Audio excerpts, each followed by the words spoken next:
You're in the place where mysteries and the missing meet, where conspiracies lurk around every corner. Welcome to the Deep, Dark Truth.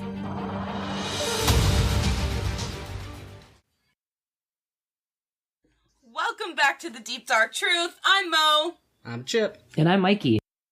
And today we have a very special guest, which means that we probably have our shit together. It is YouTuber and paranormal investigator, Joey. Hi, Joey. Thank you so much for joining us. Hi, thank you for having me. Today we're going to be giving you some Spooktober realness and covering some famous haunted places, chatting with Joey about her experiences as a paranormal investigator, and deciding if we should throw caution to the wind and spend the night at each of these ghostly hangouts. First, let's take a second to catch all our listeners up and learn a little bit about Joey. Joey, tell us a little bit about yourself. How about you do the heavy lifting for us and you just do the talking? I'm Joey. I'm a paranormal investigator. My whole point of my channel is basically to further paranormal evidence and get scientists more interested in studying the paranormal. And it's just a hobby of mine. What interested you the most about paranormal investigation? How did you get into that? How did you fall into it? It started with my older sister. She was already into it, and I joined one of her teams that she had back in 2011. And I had stopped for a little while, and I started back in 2015 because I had this life existential crisis, and I was like, okay, what does it mean? What does a paranormal mean? And so I just started doing it again like that. That is highly relatable content. If you take nothing else away from this show, take away that everyone is entitled to at least one existential crisis. Yeah. So what's your favorite place that you have investigated? Wow. I would say definitely the McIntyre Villa is one of my favorite places. That's good, because Segue. That's one of the ones that we're covering, so we'll come back to that. Oh, good. I was going to be like, where's that? What's that? Tell me more. What if you could choose any place? So you could choose any place to investigate. Money's not an object. Where it is, who owns it now isn't an object. Where do you go? Well, there's two that I really want to go to right now. Waverly Hills, because that one's really cool to me.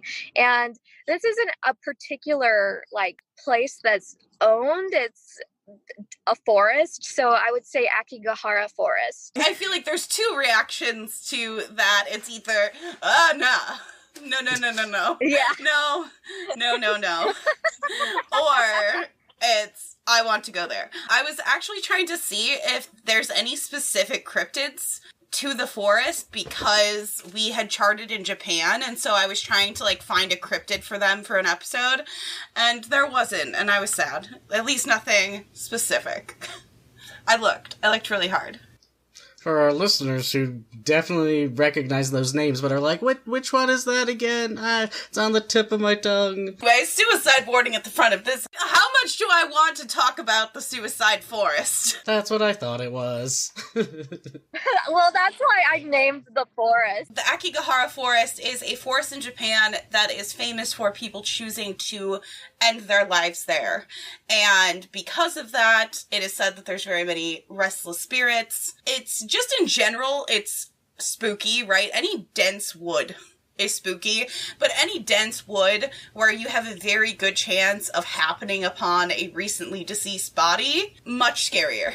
Yeah. Yeah, I've heard a lot of weird things about that forest, and it sounds terrible, but it's intriguing to me, just the place in general. It's so big. It's just a bit of a controversial subject for me to elaborate on. No, I completely understand. And we're not people that tiptoe around typically controversial things, but we are people that kind of tiptoe around mental health, or at least try to. Right. Yes. I think, just in general, that you want to be respectful, but I very much understand. First of all, I'm in healthcare. I believe in euthanasia. I believe that it should be able to be a choice. I have different feelings when it comes to, like, suicide in public places, but my point is I do understand why, if you're going to end your life, you would choose to end it there. It's beautiful. It's spooky in a lot of ways because it's dense forest, but nature in general and Mount Fuji, and I understand it. Yes. Mm-hmm. Yeah. So I think we should probably just jump right into it. Chip, you can start. Wow, thanks for volunteering me. You're welcome. So, there's this one in Malaysia called Mimaland, and it's a now defunct, long-closed amusement park. Love it. Already. Creepy.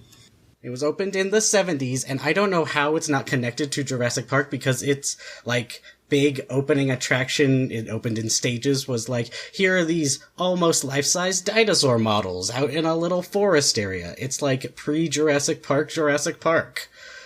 But Michael Crichton or whatever never even heard about it, as far as I can tell.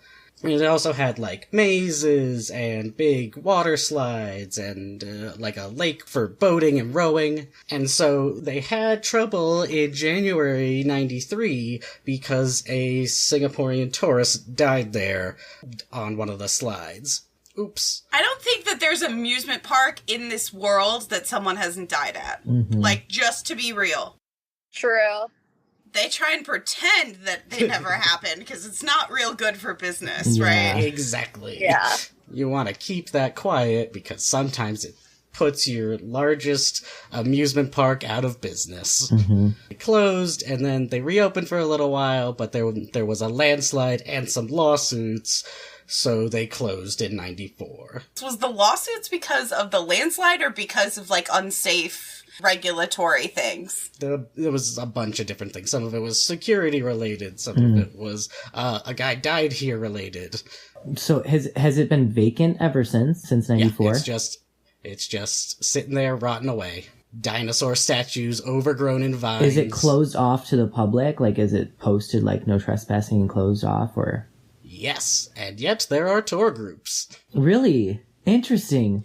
I would 100% jump a fence to get in an abandoned amusement park. I would allegedly do the same thing. I would allegedly not do that. Damn it, I messed up! I've incriminated myself already. I've already done it on my channel, so. Just old hat. Just old hat to Joey.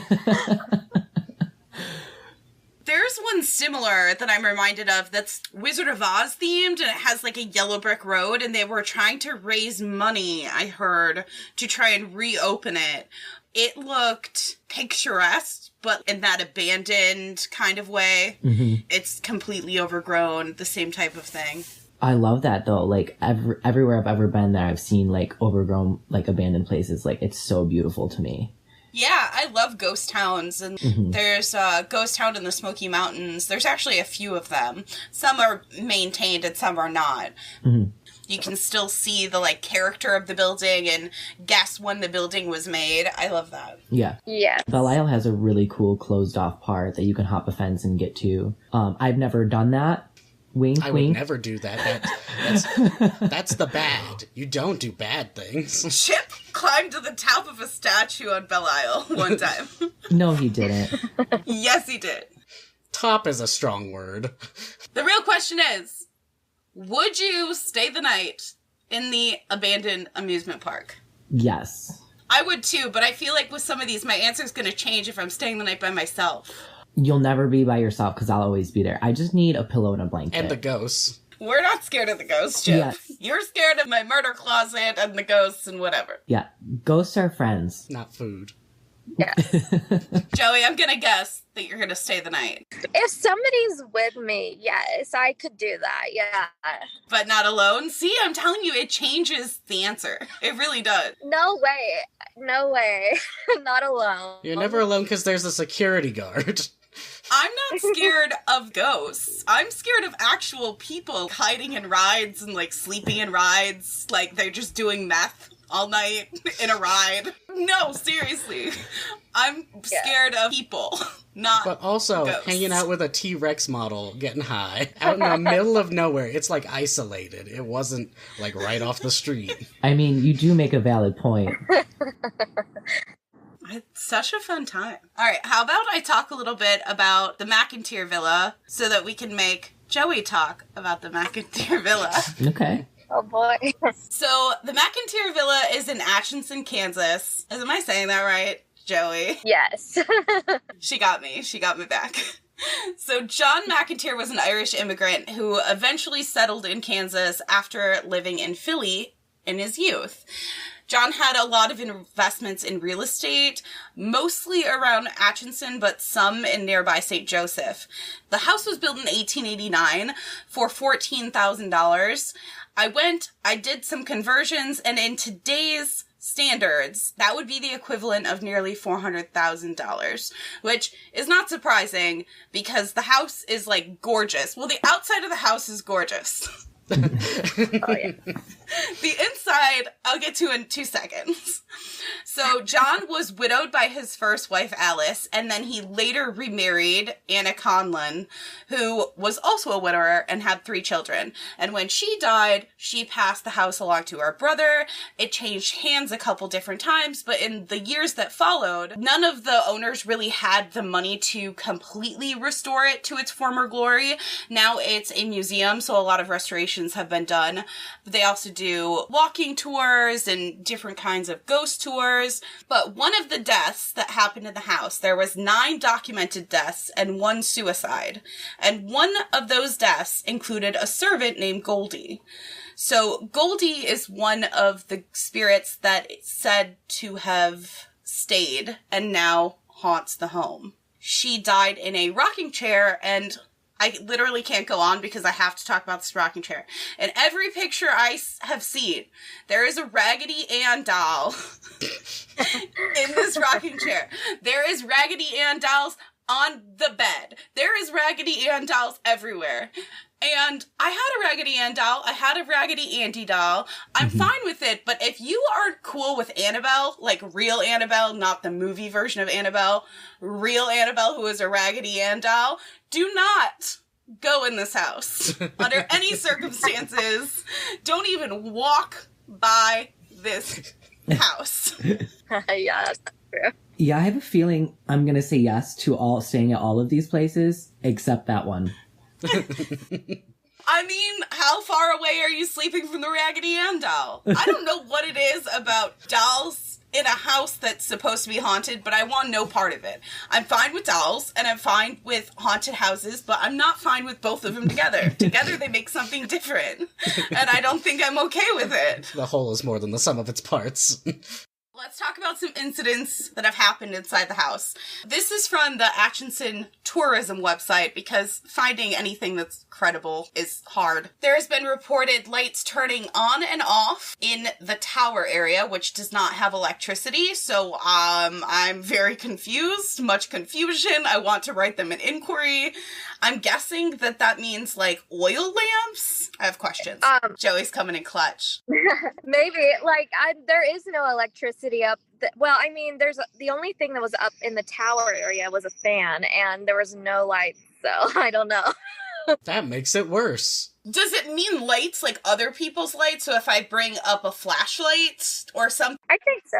I need specifics. Atchison tourism website. Give me more. So they do tours here. This is still open? Yes. So you kind of asked that question. You haven't? What do I even say? Explain yourself. Explain yourself. What is the truth? So there's been figures seen in the windows when no one has been there. A speaker was thrown off the counter. The rocking chair that Goldie died in. So let's go back to Goldie. Goldie is one of the people that died in the house. Mm-hmm. Goldie was a servant in the house. Not only did Goldie die in the house, her visitation was held in the house. Because this is during the period of time where people would hold visitations and funerals in their homes. And I guess that they considered Goldie family. I mean, that was her home. She was a servant there. So the rocking chair that she died in has been known to rock back and forth on its own, which, duh, get rid of a rocking chair. Do not put a rocking chair in a haunted house. Get out of my face. Some people feel uneasy and watched when they're on the second floor, lights turning on and off, dips in temperature, voices of both male and female people, and the scent of a powdery woman's perfume and the hint of cigarettes. Those are just some of the highlights. Classics. So Joey, tell us a little bit about your experience with the McIntyre Villa. I want to hear. Well, I will say I can agree that the second floor is definitely one of the creepiest areas. It's very cold in the library room for some reason, even when the air conditioner is off. It's just a really weird place up there. And I assume that was John McIntyre's study. It's a very creepy room. And the basement creeps me out a lot as well. That was where I had one of my first experiences. My crew and I, the first night that we filmed, which was over a year ago, this year we went a second time. And the first time we were all talking to each other, and my friend Kyla, who was there with me, she was like, "Ready or not, here I come." And then we all heard this voice that was a male voice, and it says, "Ready?" And we have it on film, and you can see all of our faces on the camera, and it freaked us out. Wow. It was the freakiest thing ever. Well, your first mistake was somebody yelling "ready or not." Right. Do you still have that footage, Joey? Yes. Links below. Oh, yay. Links below to Joey's YouTube. Go check her out. Especially check out her video on the McIntyre Villa. Yes, we have that footage. That's so awesome. Me and Mikey have a friend like that. As teenagers, we would go to like halfway torn down asylums and different haunted places. And our friend Rocky is just the most antagonistic dude. He just really is. It's like a dare. Everything's a dare. Everything is him trying to fuck shit up. It's just bad. I don't know why we didn't abandon him somewhere. We're lucky to be alive. Sometimes you gotta be rowdy. Yeah. You have to provoke the ghost. Well, as long as I'm not the one provoking them, I think that's why I kept him around. You know, we kept him around. Do that, and also stand 25 feet from us when you do it. Oh, gosh. So what is your opinion on the Raggedy Ann dolls? Let's just get into it. The hard-hitting questions. You know what? I actually don't get creeped out by dolls. The only doll to me there that maybe a little bit creepy is the one in the case, and it's like a marionette 1800s doll, and they call her Esmeralda, and she's very creepy looking. She's probably the only one that may freak me out a little bit, and she's even had the camera catch the case open at some point by itself, so that's pretty interesting to me. No, I'm fine. I'm fine. No, you're not. No. If you have to say that, you're never fine. I am fine with dolls. Let me continue. I have a closet upstairs that's stuffed with dolls that Chip calls the demon closet. Why is it stuffed with dolls? Because they're from my grandma. And when my grandma gave them to me when I was a little kid, and I kept them in the box because that's what you did. And then when she died, I got to pick two of her dolls, and I picked this little matchbook girl and this other one. So I have like 5 dolls that I don't really know what to do with them. I'm just keeping them until I pass them along to someone. Because at this point, they've never been unwrapped. They're too sentimental to get rid of, but I don't really want them, except for one, which her name is John Benet Ramsey. Oh, No, listen. triggered. I was like 9 when I named her. That makes it worse. I know, but listen to me. my God. It was on the news, and she has curly blonde hair. Listen, just trust me. Joey, meet Mo. Oh, God. Sorry. I'm so sorry. a true crime episode. And here we are. Anyways, that's the only doll I would keep. I would get rid of the other dolls, but I just can't because I feel like my grandma will come haunt me and then I'll actually have a haunted house. The dolls aren't haunted until I try and give them away and my grandma swoops down. Right. How about Mikey goes and puts me out of my misery? All right. I did a little differently. I have visited both of the places that I covered. Aren't you precious? Yes. So the first one is Hotel Park Central. I don't know if any of you have heard of it. I know Mo has because I've talked to her about it. Mo was going to stay there on her way to Chip's house. Right. For those just joining us, me and Mikey live in Detroit and Chip lives in Arizona. And at one point I drove to Chip's because I'm a masochist, and I wanted to stay at this hotel. But I didn't end up staying in it because when we went through that part of New Mexico, it was like 5 a.m. And I was like, no sleep, stop in Albuquerque for breakfast, keep driving. Yeah. This hotel park was built in 1924, and it was served as a hospital and then a psychiatric facility. And then it's now as a hotel. So it has been through a lot of different changes. But patients, staff, and now guests have experienced poltergeist activity. They've seen apparitions, heard voices, and felt the feeling of being watched. Reports of paranormal activity have been documented at this place for decades. Like, the amount of documentation is crazy. The most common is that there's a woman on the top floor of the right wing who appears to stare. And at times, this, like, parts of the area are closed off completely. Doors being opened in the middle of the night, feelings of being watched, sheets being pulled off of guests in the middle of the night. Distinct coolness is also very common. Staff before and after report a general sense of heaviness and have witnessed objects moving or whispers in their ear. In 2011, the Los Meros Spirit Seekers performed a paranormal investigation, and they reported distinct coolness, sense of being watched, and captured tons of evidence of whispers via digital voice recording. They went as far as flashlight communication and video evidence of that, of several responses. So when I stayed there... You were murdered, and you're our ghost. I was a little nervous, to be honest, because as soon as you pull up, and we got there late, it was very cloudy, the moon was full, and it was just this giant looming old hotel with, like, giant gates. Also knew it was rumored to be haunted. That's specifically why you stayed there? Of course you were sketched. No, I was on tour with RuPaul's Drag Race when I stayed there. Weird flex, but okay. Yeah, weird, right? Like, I don't know, weird. But I 100% felt like it was haunted for sure. Like, I got the coolness feeling. I took several pictures on my phone that were like completely fine, and then they would be blurry, like seconds after one another. I seen doors open and move when I was there. I also, when I was upstairs, I completely felt like I was being watched. When I was on that fourth floor, the top story, 100%. There was something there for sure. I 100% think it's haunted. I never felt unsafe though. I didn't feel like it was malevolent. That makes sense. I have no problem staying there. Nothing sounds too scary or too... I'm probably gonna say yes to all of them also.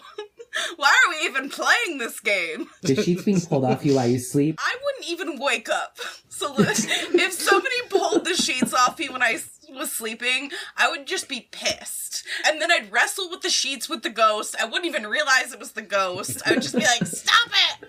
And then I would roll over and I'd go the fuck to sleep. I legitimately would not know. I would have an entire encounter without knowing. I definitely would stay. It sounds pretty chill in comparison to other places that I've been to. Mm-hmm. So yeah, I think I could handle it. Yeah, I think that there's a good chance that something happens and there's a good chance something doesn't happen, and either way you get a good night's sleep.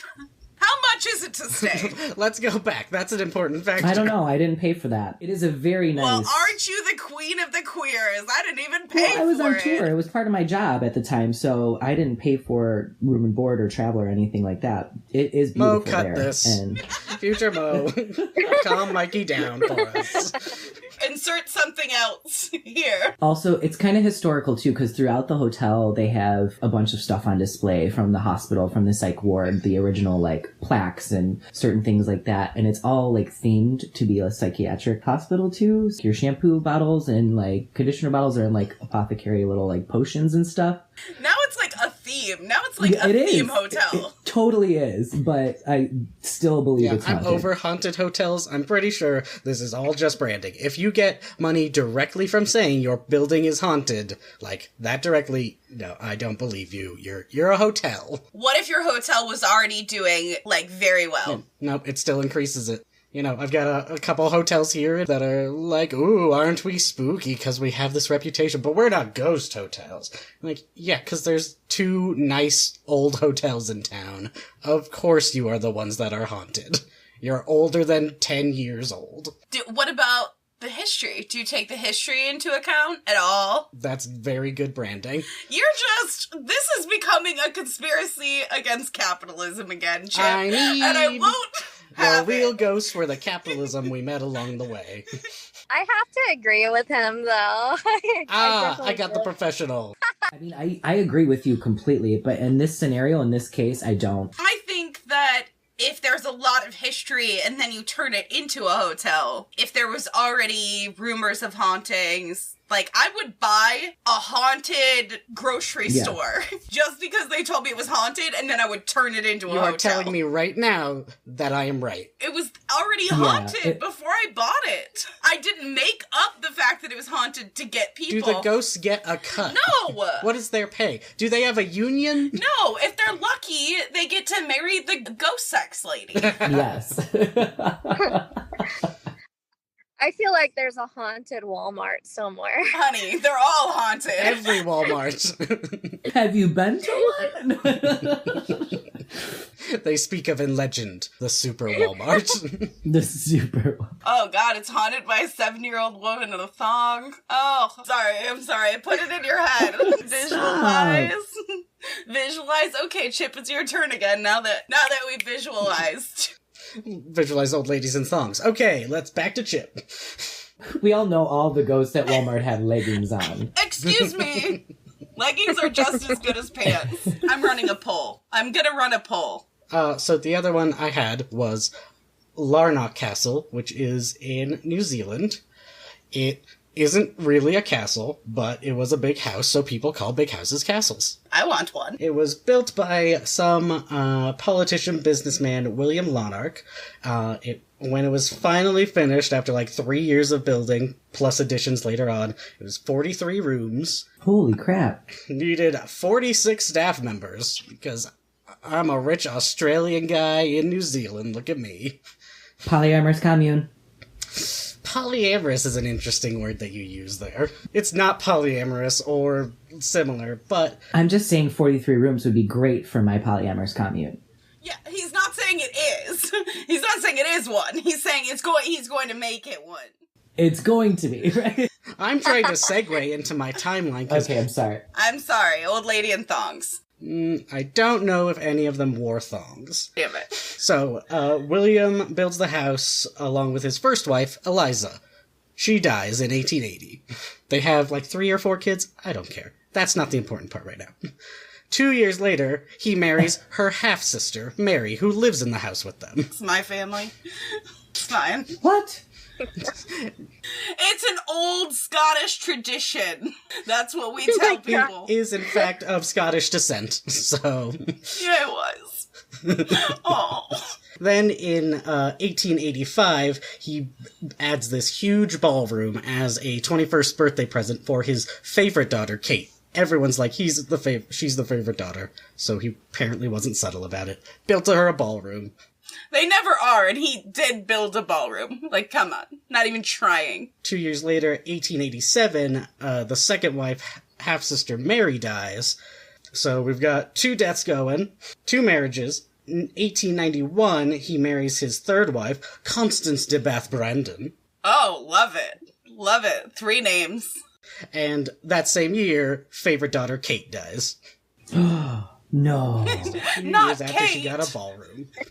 Not Kate. She's my favorite. In this very short 5-minute story, Kate has become very dear to me. And then, after the death of his 2 wives, and he's having financial trouble, and his favorite daughter is dead, he accidentally opens a letter he should not, and discovers that his third wife, Constance de Bath Brandon, is cheating on him with one of his sons, Dougie. That's really his fault, isn't it? Wait. What did you think was gonna happen? She was like 20 years his junior. So, distraught with all of that, he, being a politician, commits suicide in the Parliament building down the road. Yikes! He locks himself in a room and shoots himself. This is very tragic. So, the house is haunted by probably 4 of them.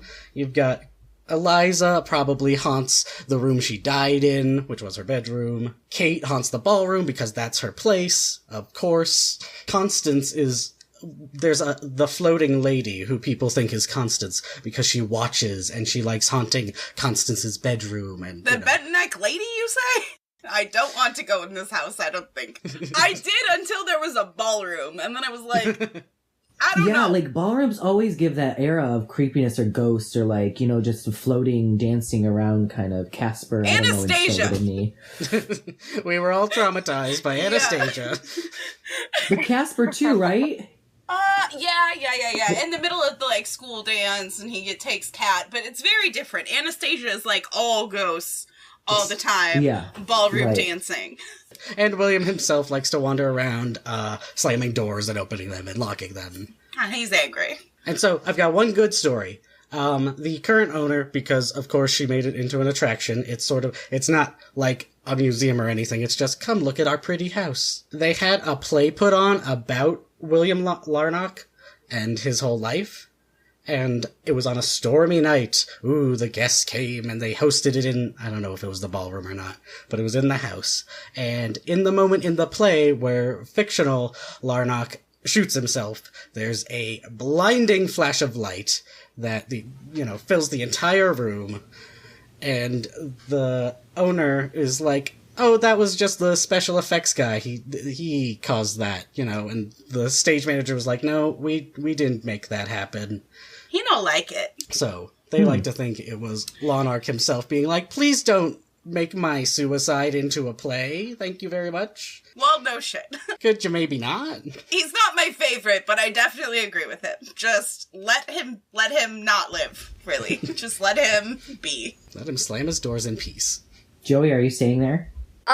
Yes, because I feel like I'd have questions. I try to talk through the spirit box.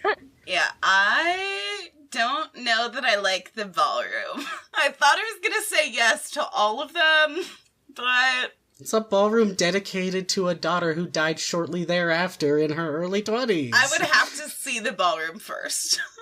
I would have to see if I vibe with the ballroom, Like, does it seem like an okay place for me or no? It's in New Zealand. You get to go explore Lord of the Rings. Literally all I have in my head is, like, the bent neck lady from The Haunting of Hill House now. Just floating around in a ballroom. And it's not for me.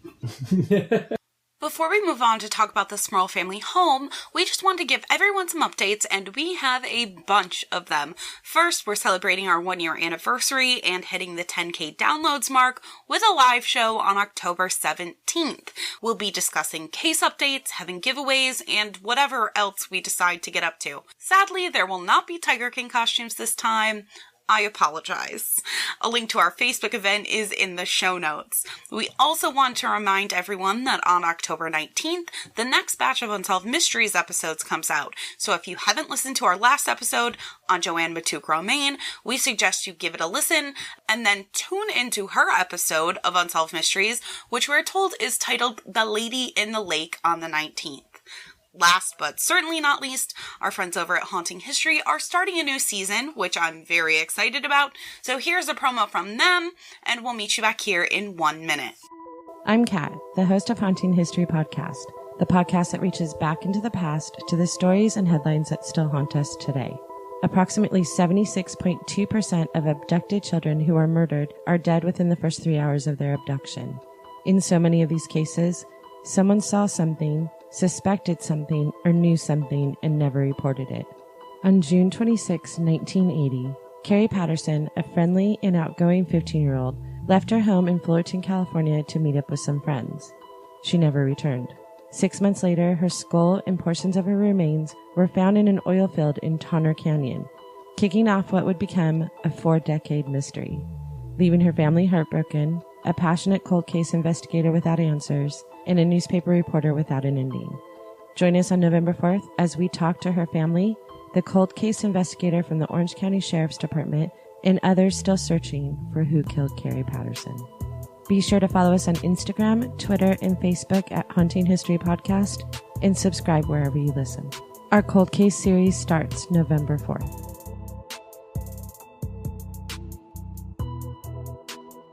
So I'm going to talk about the Smurl family home. The Smurl family home is in West Pittston, Pennsylvania, and it was more famously investigated by Ed and Lorraine Warren. But in the canon, I guess, what would we say, of Ed and Lorraine Warren, like all of the different investigations they did, it wasn't one of their most famous. Obviously, there's Amityville and there's all these much bigger investigations that they did. So this one kind of falls in the back, which is why I chose to use it. So Jack and Janet Smurl moved into their new home on Chase Street in West Pittston, Pennsylvania in August of 1986, but soon they found themselves in trouble with an infestation in their home, and that infestation was not spiders or mice, it was demons. I said demons, I did not say ghosts.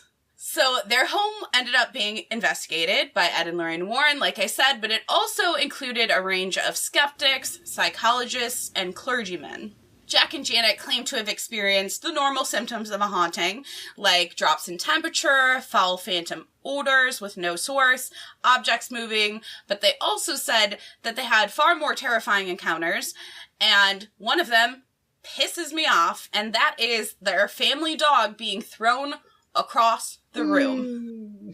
I'm not staying in this place out of moral objections. The other far more terrifying was sexual assault by a ghost. Oh, Jesus. It's always depicted in horror movies, right? But you don't hear a lot of actual people say that they were sexually assaulted by ghosts. There's not a whole lot of basis normally for that. But this did become the basis for other shows and movies later, even though this case didn't get quite the infamy that other cases like Amityville did. It's still threads of it, like how when we talked about the Britannic and the Titanic, threads of it kind of got put in other things. To deter the entities, the Smurls would play gospel music and pray. Skeptics gave various explanations from hallucinations and psychosis to just flat out it being a hoax and everything in between. But with that said, I don't think that two grown people are going to hallucinate the same things. Group hallucination is absolutely a thing.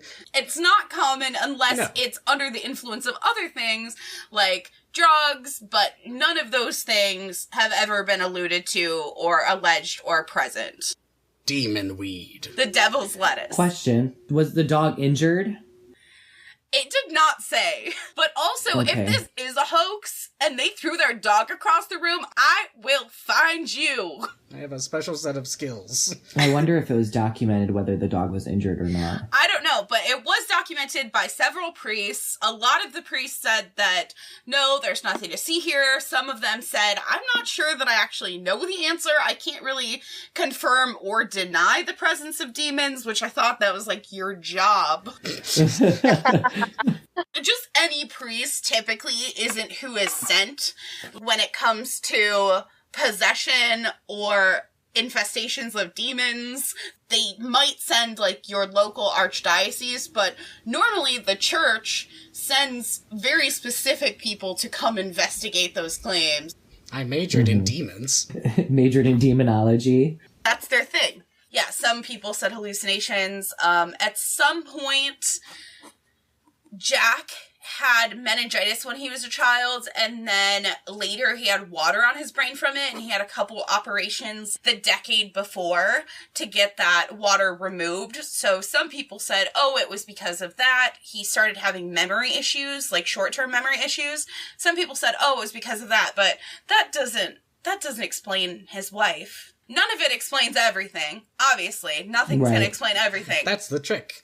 That's why we think it's haunted. Just to go back and forth, you know, that's the the skeptic belief, but also you can say that it's a hoax, but I don't think it's a group hallucination or caused by the meningitis. It did get made into a movie, but not the kind of movies that we saw with, like, Amityville and some of Ed and Lorraine's more famous cases, but it did get turned into a made-for-TV movie, which actually had a pretty decent cast. I didn't finish watching it. Big reviews. Like, wow. No, I was watching it while I was waiting to pick up my groceries. I was watching it in between moments. But it had some pretty decent names in it for being a made-for-TV movie, which I was surprised. It's called The Haunted. Let me see if I can pull up really quick. I'll have to watch it. Yeah, I want to watch it too. But sex with demons, I'm in. I will stay there. Have fun in the underworld, Hades. Safe, sane, consensual. So, The Haunted was made in 1991. It was directed by Robert Mandel. It starred Sally Kirkland, and Sally Kirkland received a Golden Globe nomination for her performance. Never in my life have I ever heard of made-for-TV movie Golden Globe nomination that had nothing to do with something that was, like, really at the forefront of social justice in some way. Like, maybe it was about a missing person. Yeah. Maybe it was about Black or gay rights. Maybe it was about this, that, or the other thing. But no, this was just a movie about a haunted house on TV. So I'm staying because I want to know. I want to know what's up. I'm heavily invested in the dog. I need to know who hurt the dog. I will not give this dog-hurting demon business. My soul only goes to dog-respectful demons. I'm like Mikey. Demons and sex, I'm in. I'm interested. Yes! Mikey's recruiting. No. Cut that! Wait. You can have one of the 43 rooms, Joey. Joey, on any of your investigations, anything where you were like, this isn't regular ghost, this is evil demon? I don't know. I mean, I think maybe at the McIntyre Villa was the only place I felt something really dark in there. I don't go into investigations and automatically assume, a demon's here. I'm literally filling it out to see, okay, what the hell's going on.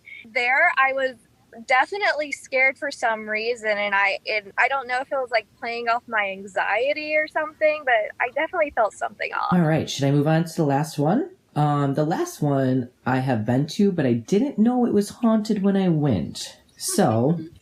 Until I had sex with a ghost. Right. So it's in Detroit. Ghost Daddy! And it's the Whitney. And the Whitney is referred to sometimes as the most haunted restaurant in America. I think that's a very bold claim, but... I don't know any other haunted restaurants. I know they exist, but, like, the Whitney's the only one I know, so... So this is very similar to one that Chip had.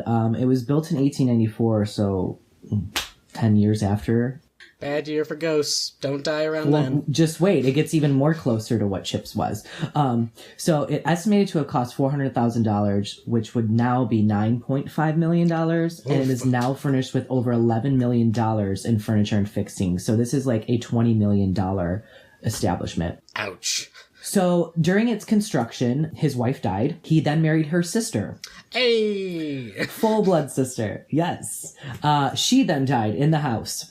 I think it was much more common in this time era for that to happen. Like, take care of the family. At the time, women didn't work, so it was providing stability and providing income and making sure that all of those kids were taken care of and keeping them in the family. Well, and you develop a relationship after years of being, married to the same person and their siblings and their family. So, so 4 years after it finally got completed, he died. And he died as the richest man in Detroit when he died. And then for a few decades after his death, no one wanted the place at all. No one wanted to go near it. No one wanted it. Nothing to do with it. One sole caretaker looked after the building for 20 years. It then turned into a hospice. So the most common reports of haunting include seeing apparitions in the window, even when you're not in the building, just driving by, but also when you are inside. And then a lift, supposedly, and I've seen a lift before. It goes to all floors of the house, and it's reported to just follow employees or guests from floor to floor. Stalked by an elevator. And so that is the most common, sighting, is that the lift is haunted and the windows. Random fun fact, Thomas Edison personally installed all of the electrics. Boo. As him and David were best friends, and every single light still to this day has its own individual switch. Boo. Go suck Tesla's Chip. Calm down. It's not boo-worthy. It's just like, oh, that's an interesting tidbit. Chip's like, no! Get him out. What is the haterade for Thomas Edison? Didn't do any of his own work. I don't even care about Tesla. I just hate Edison. What about physically installing all of the electrics? I doubt he physically installed them. Oh, so you're doubting it? Yeah, I think his little, he had interns who he then stole patents from because, oh, that's mine now. You did the work for me. It's mine. I've read that. So it doesn't sound so scary overall, and I didn't get the feeling that it was haunted. I was just there for a birthday party, but the scariest part about it is supposedly the outhouse. The outhouse is supposedly the most haunted spot on the grounds. I literally can't picture the outhouse, and I have went past this building 100,000 times. Where's the outhouse? I know where it was at because I smoked at the time, and I went outside to smoke. And in the article that I read, like, the person that was relaying all this was talking to an employee who was smoking, and that's how they had found out about the outhouse. And the person who was giving the tour at the time had never been to the outhouse before either. So it was their account of going there. But so it was originally built for the Whitney slaves. So it's a house. It's just a lot smaller. And it's completely off limits to the public and staff. Unless you're smoking. Smoking hot. The big thing about this, which I think is creepy, is a table set for afternoon tea that has been untouched for as long as anyone can say, remember, or reported or documented. It has not been touched. It's in pitch blackness, and it's covered in dust, and has not been touched. So is it just a room that is roped off so nobody goes in there, so therefore nobody touches anything? I think it's locked. I think it's completely locked, barricaded. From what I looked like, the windows had iron bars and stuff over it, so I think it is completely just locked up. It was something like the high-up person that was doing the tour had access to it, so I don't think very many people have been in it, honestly. I want to go in it. Doesn't it sound creepy? I like going into forbidden places, so yeah. Totally. That's the whole draw of it. You know what I mean? I've been inside and it's gorgeous just to see it is beautiful, but I didn't get any vibe that it was haunted, but. Because you didn't get to go in the tea room. Deaths, hospice, I mean, yeah. Anything that's been locked up for an age, it's going to be spooky no matter what. I'm intrigued. I am too. I'll stay in the tea room. You would? Yeah. I'll stay in any of them. All that dust? Who do we contact about staying in the tea room? Well, I would too. I'm just taking an allergy pill before I go in there. You know what I mean? Sounds like an asthma attack. Right, exactly. Exactly. You would die, Mo. You and I would die. So what's your guys' favorite? Don't like the demon dog herding one. That one's bad. I want answers. Mm-hmm. And so it isn't so much that intrigues me the most, it's that I got really hype. Yeah, I did not know about this forest in Japan, so I think that is my favorite and the most intriguing to me. The one that was barely included in the one episode. that we're cutting entirely. No! Joey, besides the forest, like, which three, like, what are your top three that you would visit first? Definitely the ballroom one. I like ballrooms. I don't know. I would definitely go there. I'm intrigued about the tea room. I really want to see what's in there after all, because like nobody's been there in forever. And I would say, yeah, I'm upset about the dog. And I really want to know, like, you know, if it's a hoax or not, you know, I'd like to find out. So at the very least, even if it wasn't a hoax, the Smurl family then authored a book with Ed and Lorraine called The Haunting, which is what the movie is based on. And they made that money. So Yeah. Maybe the dog was never hurt at all. That's what I'm going to choose to accept. I'm choosing to accept the dog was never hurt and that it was a lie because it helps me sleep at night. Thank you. I'm intrigued about the Whitney because I've passed it 100,000 times. Next Halloween that I get to visit that isn't COVID burned down to the ground, we're going to go have tea. Legally. Legal tea. Really. What about you, Chip? I mean, you're all missing the dinosaurs in a theme park. in Malaysia. Oh, that's yeah. Okay, wait. I'm also going to see the dinosaurs. I don't know how I forgot. I got really hung up on the ballroom, which I've decided that I will go if we're all going. Like, if everybody goes, it's fine. I'll stay in the ballroom. We get $50,000 between the four of us to go, but you're with us. Or you get $50,000 alone. No, we're all going as a group. You will split the $50,000 with us, rather than... Live together, die alone, Chip. Live together, die alone. Jack Shepherd taught me that. I'll go alone for 50,000. Traitor! I'm not, because the thing is, I'd end up leaving. I'd be there for like an hour and a half or 2 hours, and I'd be like, nope, fuck this shit, I'm out. And then I'd leave, and then I'd have no money. I want the guaranteed money, and I can guarantee myself that I will stay if there is more than me. I'm not gambling with $10,000. I don't bet on myself. I'm a bad bet. Yeah, $12,000 is a sure thing. I'll take that over the 50. So dinosaurs. I feel like there's a place like this on Route 66. I want to fact check myself. There is. I don't remember specifically where it is, but yeah, there's an abandoned dinosaur It was thing. on my list. This dinosaur park is in Holbrook, Arizona. Yeah. You've never been there, Chip? No, Mo needs to come visit. It's the next Arizona. I mean, it would be kind of cool to climb up on a giant overgrown T-Rex thing, just for a pic. So before we go, Joey, is there anything that you have coming up that you're really excited about? Tell us. I want to know before other people do. Yes, I'm going to the Conjuring house. I'm definitely intrigued by it. I want to see if it's as scary as it seems.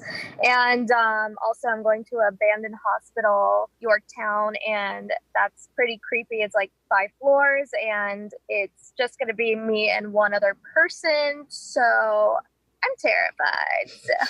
Oh, but you were going to take the $50,000 to go stay in the ballroom by yourself 2 seconds ago. Well, you know what? I could have myself a blunt and I could get through the night. I knew Joey and I were going to be best friends. Kate, just come chill with me in your ballroom. We'll have some ghost weed, the devil's lettuce. Well, thank you, Joey, so much for joining us.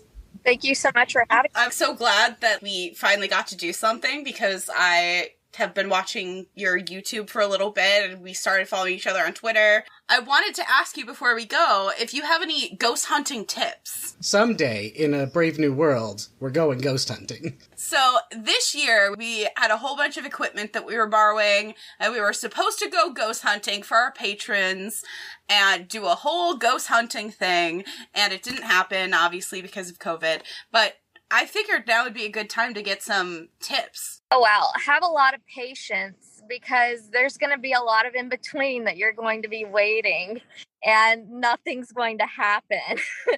But I mean, it obviously varies, but I would say if you are a skeptic or anything like that, I would say try the Estes method. And that may blow your mind. Ooh, tell us more. Basically, the Estes method is hooking up a spirit box and having a headphones hooked up to it. And you have one person who's listening, and they're just constantly shouting out the words that they hear.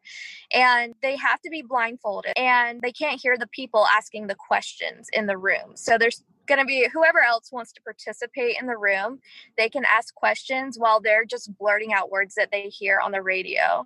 And it's pretty crazy, the answers you can get. Like, you can ask, like, what color are their shirt and stuff like that. So I am far more intrigued because the spirit box is annoying me with that sound. I think, though, to be blindfolded, to be in charge of the spirit box and be blindfolded and have noise-canceling headphones on in that kind of situation. That's a recipe for disaster with you two. Yeah. I think it'd be a good time, really. For someone, it would be. Maybe not for Chip, but it would be a great time. Fun was had by almost everyone. Always be recording. Like, record as much as possible, because there is, like, a good chance you're going to miss something that shows up in your footage or you hear or something. It's always good to be recording constantly. That's so much fun. Thank you so much for your advice. Especially since I just sprung it on you at the last second. I forgot. Tell me your secrets. Make sure you check out Joey's YouTube channel. The link will be down below in the show description and in the show notes if you're listening on YouTube. Find it wherever links are found. That's all until next time. I'm Mo. I'm Chip. And I'm Mikey. And I'm Joey. Bye. Ghost out. You just listened to the Deep Dark Truth Podcast. See you next time. And remember, your local cryptids want to meet you.